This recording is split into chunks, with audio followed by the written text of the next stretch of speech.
All right, Al, backstage at DTE for Rockstar Energy Mayhem Fest, sitting down with Dave Mustaine of Megadeth. How you doing, Dave?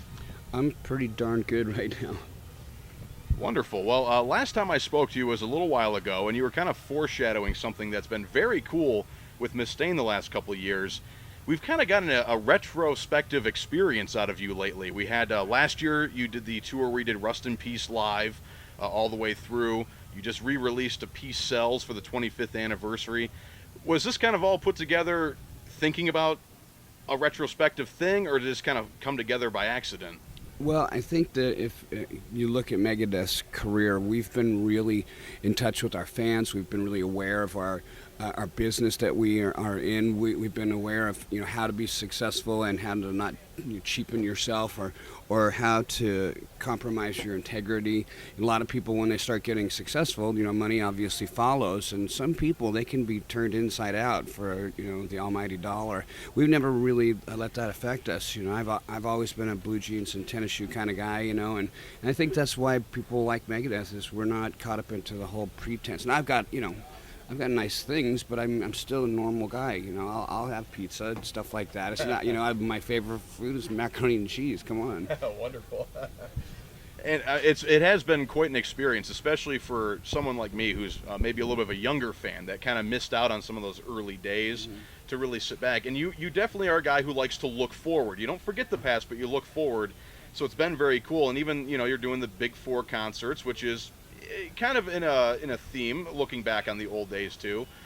And on the topic of the Big Four, I know you've been asked a lot. I just have to ask: is there a chance of more shows, do you think, or the Yankee Stadium, or what's the status on that? If you were asking me if I was in charge, I would say yes. There's going to be more shows. I'm not the one who makes the call. I am for our group, but that's something to ask James and Lars. And I think, speaking for the other three of us, that we would probably do it unless something more important had come up. So some of us are married and have kids and stuff like that, and sometimes there's illnesses and stuff that interfere. But like I'm turning 50 the day before the concert in Yankee Stadium, and I should have said, piss off, I'm sitting home for my birthday, because last time I had my big milestone birthday, I turned 40, I was with Lars in San Francisco filming Some Kind of Monster, if you remember that. Right. So there was a little bit of some memories and flashing back, and post-traumatic stress disorder. I picked up a tick for a little while, and just kidding. But it's for me. I love playing music. I love our fans, and to make sacrifices like that is pretty easy for me to do. Wonderful. So hopefully we'll maybe get a Detroit day. That'd be a great show if were able to see that. But speaking of this kind of retroactive thing, you are approaching a 30th anniversary for the band in, another 2 years, I want to say? Do you have anything planned for that leading up to it, or just kind of go with the flow? Well, it depends, if I'm still actively touring, if the world is even still here, with what everybody's saying about 2012. I certainly know our current administration isn't working towards America being here very much longer. So, there's no telling what's going to happen. There may not even be a music business in a couple months from now. Yeah, you never know what the future could bring. Especially what's happening right now. What happened today? What's happened the last week? What's happened the last couple of months? Man, we're in serious trouble. The cool thing, if there is a cool thing, is that everything that Megadeth has talked about with the oncoming downfall of our nation because of the stupidity of the government and the greed, it's coming true, which is just terrifyingly sad. But the good thing is that there's also a moral to the music, and that we can correct all of this stuff ourselves if we want to. 2012's coming. Don't be caught asleep at the polls. Don't let what happened just now with the Super Congress thing getting stuck right under our nose happen. Right, and kind of to that point, I mean, you're obviously talking on a much grander scale than this, but I've noticed that the entire entertainment industry, music, radio, movies even, everything is mutating with the internet.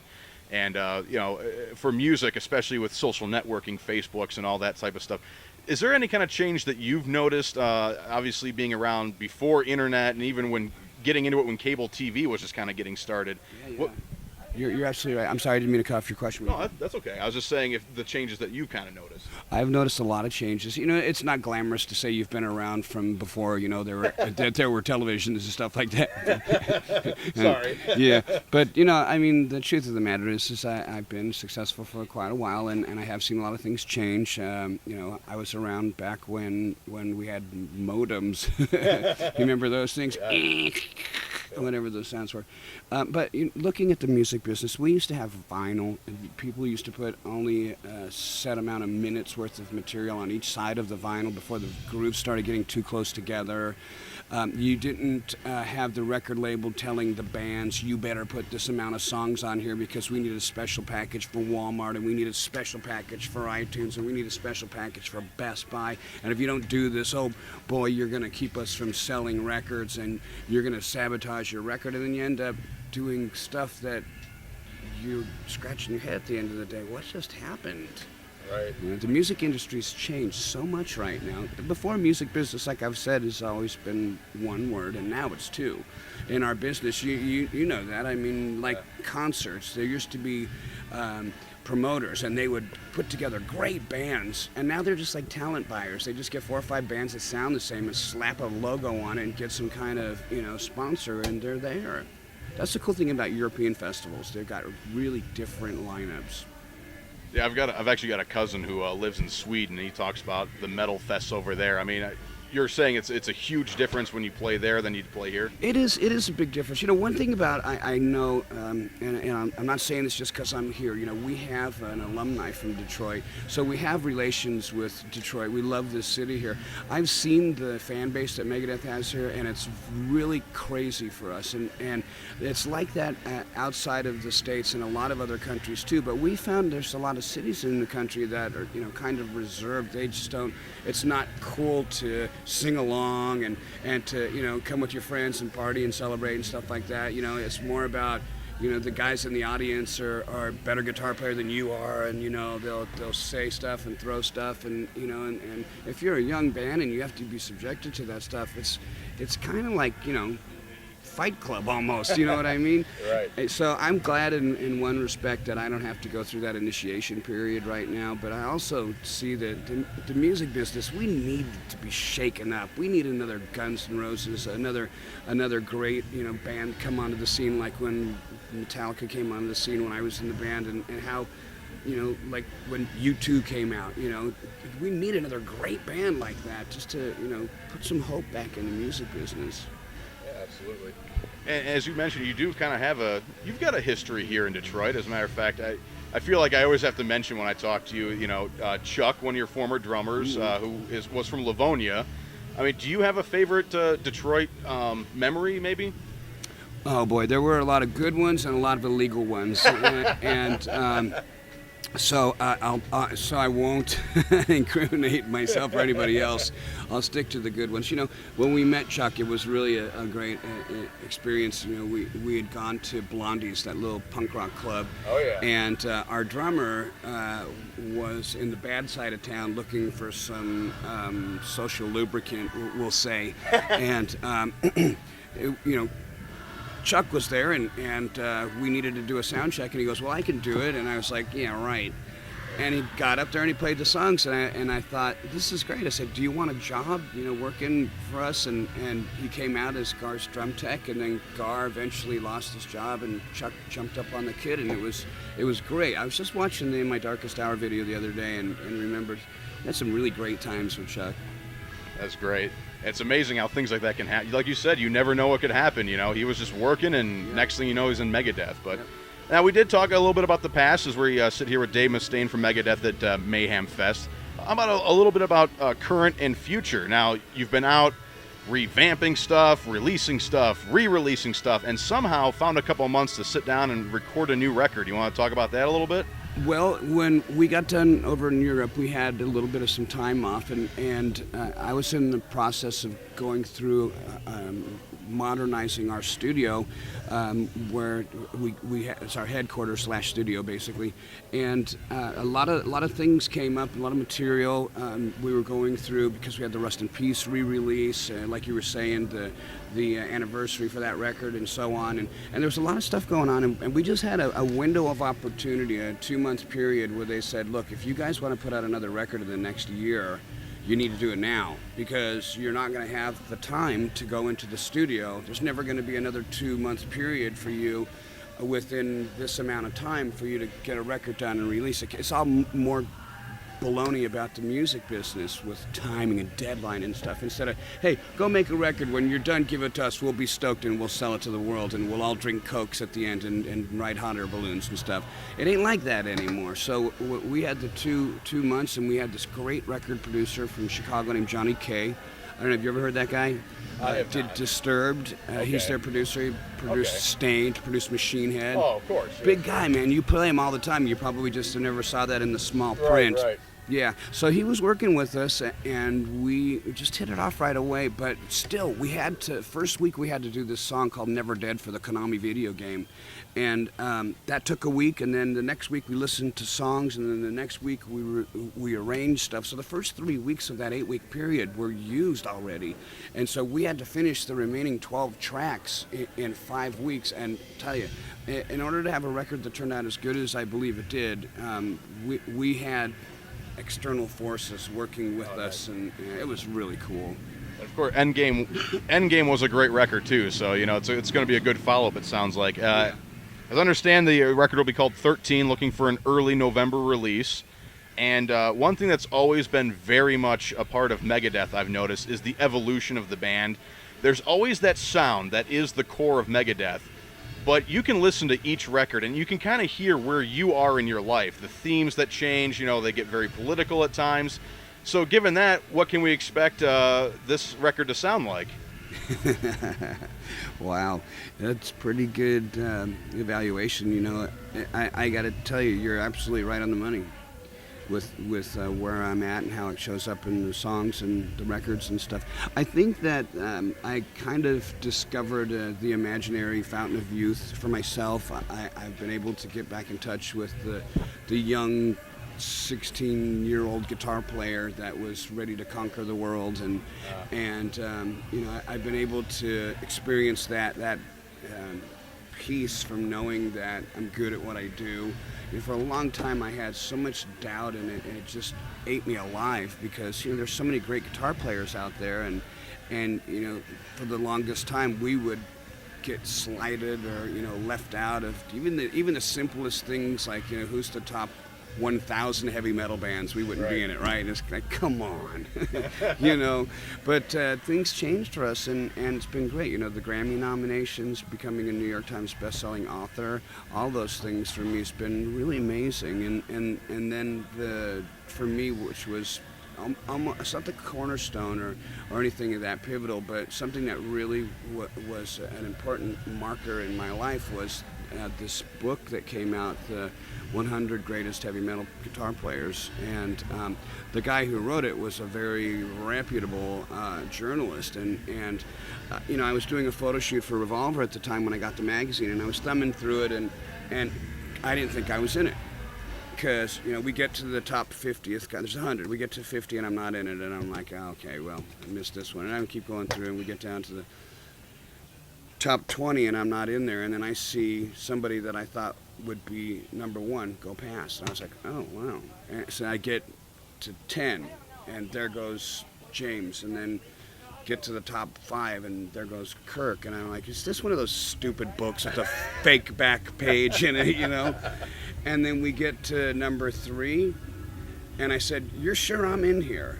Because they said I was in there, and we get to number 2 and it's John Petrucci, who I believe is an amazing guitar player, and I had made it to number 1. Now, granted, the story, the guy took me to town and, really called it how he sees it, like you had said, being able to see where I'm at in my life. He said stuff like, some of us don't like Dave, but we can't take away from his guitar playing. Right. And I've said some stuff over the years that I've regretted, but it was who I was at the time and the environment that we were living in and working in. Hunger and desperation will make people do certain things, like a mother grizzly bear will take on a male grizzly bear in a second if her cubs are being intimidated or encroached on. And for me, knowing that I have to take care of my 3 bandmates, man, I'm not like a another grizzly bear or any crap like that. But, you know, I feel a sense of responsibility, especially when you look at them and you see their kids, you know, and I look out in the audience and I think about the fans and how hard it is for them to make money, to lay down their cash to come and see a concert nowadays. It just makes me want to play my butt off and sing my best, play my best. You know, there's not a lot of people like that out there anymore. You know, they just show up for the party. Right. You mentioned earlier about people just kind of throwing bands together on tours, and they just kind of, you kind of mentioned basically carbon copy bands, throw them together, put them on tour. And now, apologies, I don't know if this was a rumor that I heard or fact, but is there maybe going to be a re-launch of Gigantor maybe in the future where you get to control? Coming out. Yeah. Okay, that's what I had heard, and what I was wondering was, you're on, not that we're not glad to see you here on Mayhem Fest, but was there a reason why maybe you didn't relaunch it this year? Is there too much stuff going on? Well, frankly, we had accepted this great opportunity for us long before the Gigantor thing had happened, and once the success of this last year started to show up, because some stuff will be immediate, you'll see it right away, and then other effects of success will show up 6 months later. You'll start to see, you know, the effects of a couple of great shows, and you know how it affects an audience or a fan base or a territory. Shoot. I don't know if that's answering your question or not. Yeah, that's pretty much it. Mainly want to know if we were going to get it again. So it was a great tour. It ran for a couple of years, but it was a good tour. One thing I wanted to ask about, one thing I noticed on stage with you that I always really liked was, you walk out there, you play 2 or 3 songs, you welcome the crowd, and you say, we don't have much time, so we're just going to play, and you don't stop playing to the end. And I love it, and I was wondering kind of what your philosophy is behind that, if there is a thought process, or do you just want to play? Well, we talk a little bit to the audience, but not too much. I think that, you know, there was a period when we were touring, we had been out with some other acts, and other tours would crisscross us, and they would have people on them, and you would go and see some of these other bands play, and it would be exciting to go and check out the other bands, and you'd see them, and you'd be like, deflated, leaving, and be wanting, and sometimes it would be some of these frontmen that were supposed to be, you know, serial badasses, and you go and you watch them and they get on a tirade, and it's kind of like, huh, what'd he say? You know, so I try and keep what I talk to easy to comprehend for the entire audience, because there are going to be people there that are visiting our great nation. There are going to be people there that are pretty buzzed and not only seeing double, they're hearing double, and then there's also people that are going to be very young, and they're not going to understand all the political stuff. Now, the only thing that I say that's even slightly inflammatory is, are you tired of what's going on with our government? And you know, it kind of gets the fans riled up a little bit before we do peace sells. You know? Right. And I think rightly so, because you know what, I'm tired of what's going on. Well, just 2 more quick little things, if you've got time. I did notice like a post on the old fan page there. I think it was on Monday. Every so often when you go out on tour, you get invited to do some cool stuff, and they brought you on board the USS Helena, I believe the submarine was. Yeah. And that looked like it was a cool experience, and there was a photo of you sitting at the control panel, and there was just this look of childhood malice on your face, just looking at all these different buttons. I feel like you wanted to push them, but... Well, I mean, if you put things into perspective and know that at that second right there, just for one split second of divinity, I was at the controls of a nuclear submarine, and that there were loaded Tomahawk missiles in there. Right. That's pretty cool to think I've gone from being a kid that was, you know, crying out about, you know, the injustices of politics, to being welcomed into one of our baddest ships ever. And the submarines aren't the ones that are normally open for touring. It's usually the boats. You know, the subs are, you know, that's classified stuff, and it's a very close quarter in there. And the crew was amazing. The technology in there was really mind-boggling when they would say, you know, what the submarine itself was capable of. You know, they would tell us to a degree, but couldn't give us the explicit details, because in the event we talk about it, it's divulging national secrets. But I mean, let's just say this, that it was so cool in there, and just to be in the center of that firepower, man, come on. Can I get an amen? There's that look on the face again. He's already getting Man, excited. I was ready. And finally, before I let you go, I had gone on our Facebook page and, you know, open it up to listeners, like, do you have a question that you'd like me to ask Dave? And there was one question I liked. Don't know if you'll be able to answer this. It's a bit like trying to choose which child is your favorite, but what he wanted to know was if there was one song that you've written in your entire career that you would want to be remembered for, what would that be, if you can even answer that?